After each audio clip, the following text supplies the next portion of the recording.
नमः शिवाय। बाबा वैद्यनाथ की कृपा सदैव आपके और आपके परिवार पे बनी रहे। आप सबके घर आंगन में खुशियाँ सुख समृद्धि बनी रहे। आज की इस वीडियो में आप विवाह पंचमी के विषय में जानेंगे कि विवाह पंचमी कब मनाई जाती है और इस दिन क्या विशेष है।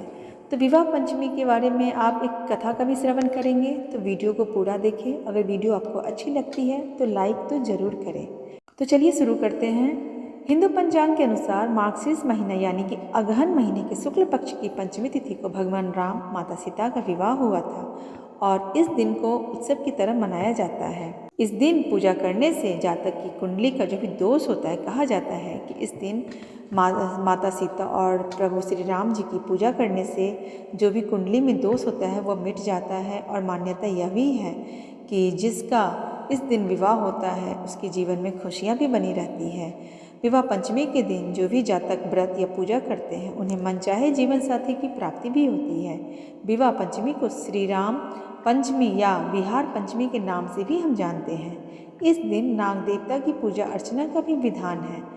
अब इसकी कथा के बारे में हम सुनेंगे। माता सीता का जन्म धरती से हुआ था।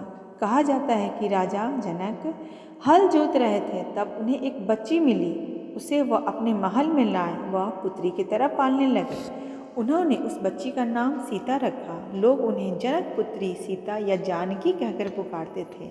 मान्यता तो यह भी है कि माता सीता ने एक बार मंदिर में रख के भगवान शिव के धनुष को उठा लिया था। उस धनुष को परशुराम के अलावा किसी ने नहीं उठाया था। उसी दिन राजा जनक ने निर्णय लिया कि अपनी पुत्री का विवाह उसी के साथ करेंगे जो इस धनुष को उठा पाएगा। फिर कुछ समय बाद माता सीता के विवाह के लिए स्वयंवर रखा गया। स्वयंवर के लिए कई बड़े बड़े महारथियों, राजाओं और राजकुमारों को निमंत्रण भेजा गया। उस स्वयंवर में महर्षि वशिष्ठ के साथ मर्यादा पुरुषोत्तम राम और उसके छोटे भाई लक्ष्मण भी दर्शक बनकर दीर्घा में उपस्थित हुए थे। स्वयंवर शुरू हुआ और एक एक कर सभी राजा, धुरंधर और राजकुमार जो आए थे उन सब ने शिव के धनुष को उठाने का प्रयास किया, लेकिन शिव के धनुष को उठाना तो दूर, उसे हिला भी नहीं पाया। यह देखकर राजा जनक बेहद दुखी हो गया। वह कहने लगे कि क्या मेरी पुत्री के लिए कोई भी योग्य वर नहीं है। तभी महर्षि वशिष्ठ ने राम से स्वयंवर में हिस्सा लेकर धनुष उठाने के लिए कहा। राम ने गुरु की आज्ञा का पालन किया और एक बार में ही धनुष को उठाकर उसमें प्रत्यंचा चढ़ाने लगे, लेकिन तभी धनुष टूट गया।